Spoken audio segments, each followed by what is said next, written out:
एक तू सच्चा तेरा नाम सच्चा। अनंत पृष्ठ 306। सतपुरुष बाबा फुलसंदे वाले फरमाते हैं, हे पवित्र आत्माओं, अगर तुम्हारे मन में परमेश्वर की सच्ची भक्ति, सच्चा प्रेम और उससे मिलने की तड़प है, तो एक दिन वह स्वयं तुम्हारी आत्मा का दरवाजा खोलकर तुम्हारे सामने आकर खड़ा हो जाएगा।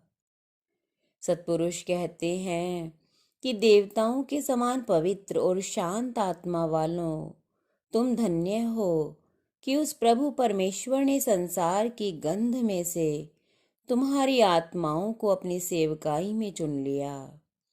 संसार में सतगुरु का उजाला तुम्हारे साथ है और मृत्यु के बाद भी जिस अंधकार में तुम प्रवेश करोगे, वहां भी सतगुरु दीपक लिए खड़े हैं।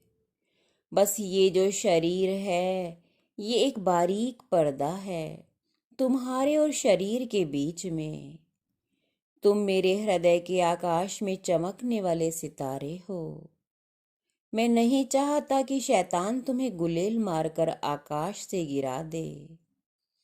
जिस तरह आकाश की तरफ को खुली खिड़की से असंख्य तारागण और आकाश गंगा और निहारिकाएं दृश्यमान होती हैं, ऐसे ही तुम पवित्र आत्माएं मेरे हृदय के शांत आकाश में स्थित हो। परमेश्वर के परायण पुरुषों को अमृत प्राप्त होता है। देखो, ईश्वर भक्तों को भोजन वस्त्र आदि की चिंता करनी व्यर्थ है, क्योंकि जो कृपालु देव ईश्वर सारे जगत का पालन करता है, क्या अपने सेवकों का पालन ना करेगा? अर्थात अवश्य करेगा। अतः जो धन पाकर नशे में चूर रहते हैं, उनके द्वार जाकर भगत को अपमानित नहीं होना चाहिए। जो भी साधु घमंडी व्यक्तियों के द्वार पर जाकर अनादर सहता है, संभवतः वह नासमझ है। ऐसे बुद्धिहीन साधु अपने त्याग और तप का मार्ग भूलकर ही संसार की धूल फांकते हैं। सर्प में और पुष्पहार में, बलवान शत्रु या मित्र में, माणिक में या मट्टी में और कंकड़ पत्थरों में, फूलों की शैया में अथवा शिला में, लोक और परलोक सब में ही उस एक पार ब्रह्म परमेश्वर के प्रकाश को देखते हुए शांत हृदय से संसार को वन के समान जानते हुए तुम साध जनों को इसमें विचरण करना चाहिए।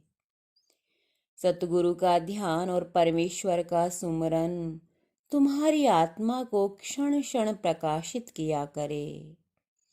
वेद, स्मृति, पुराण आदि बड़े बड़े शास्त्रों को पढ़ने और अनेक कर्म कांडों के अनुष्ठान का फल केवल इतना है कि स्वर्ग में एक कुटिया का स्थान प्राप्त हो जावे।